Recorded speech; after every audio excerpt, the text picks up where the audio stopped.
warahmatullahi wabarakatuh. Apa kabar teman-teman semuanya? Semoga kita selalu dalam keadaan yang sehat dan selalu bisa berpikir positif kapanpun dan dimanapun. Amin, amin ya robbal alamin. Nah, hari ini aku akan berbagi 8 tips untuk bisa berkomunikasi secara efektif. Nah, yang pertama itu adalah berbicara dengan baik.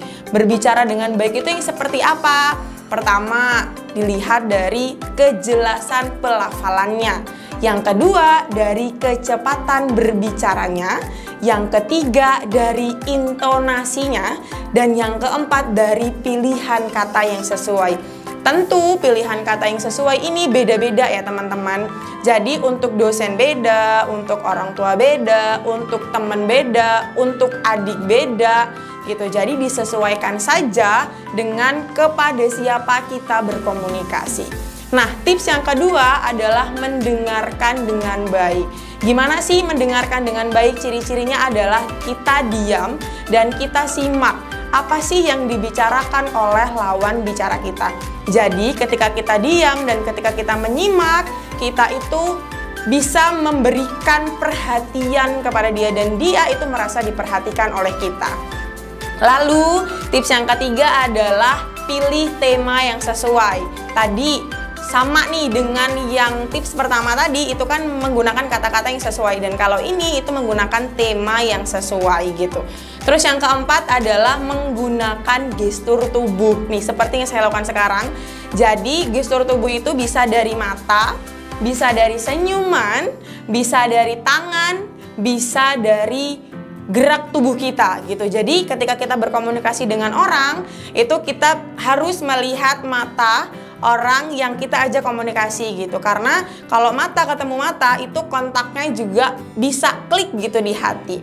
Terus kemudian kalau kita pakai tangan itu juga akan mengurangi grogi kita gitu teman-teman.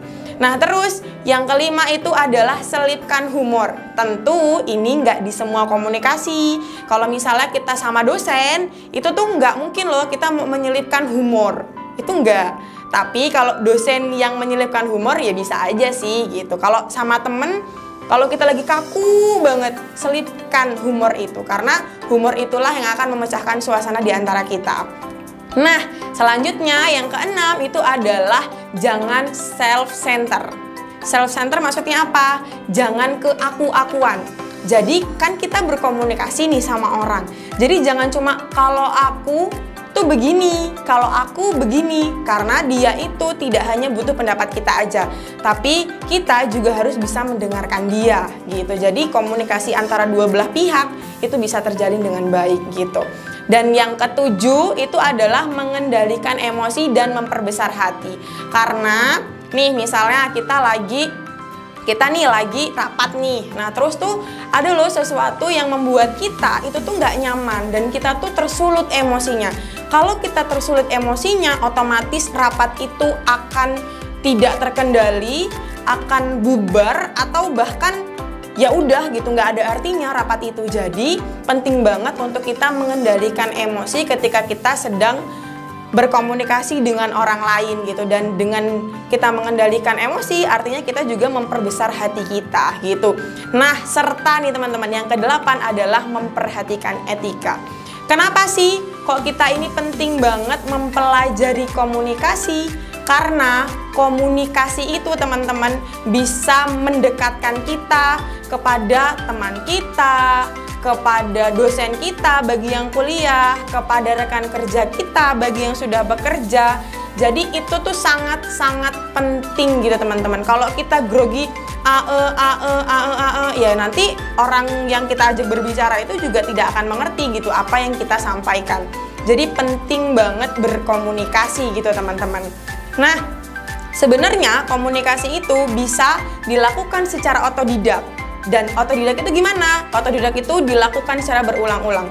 Buat kamu yang mahasiswa, kamu harus sering diskusi dengan dosen, dengan teman kuliahmu, dengan orang tuamu, dengan masyarakat gitu. Jadi otodidak itu dilakukan secara berulang-ulang gitu teman-teman. Gitu teman-teman. Jadi itulah 8 tips berkomunikasi secara efektif. Terima kasih, semoga bermanfaat. Saya akhiri. Assalamualaikum warahmatullahi wabarakatuh.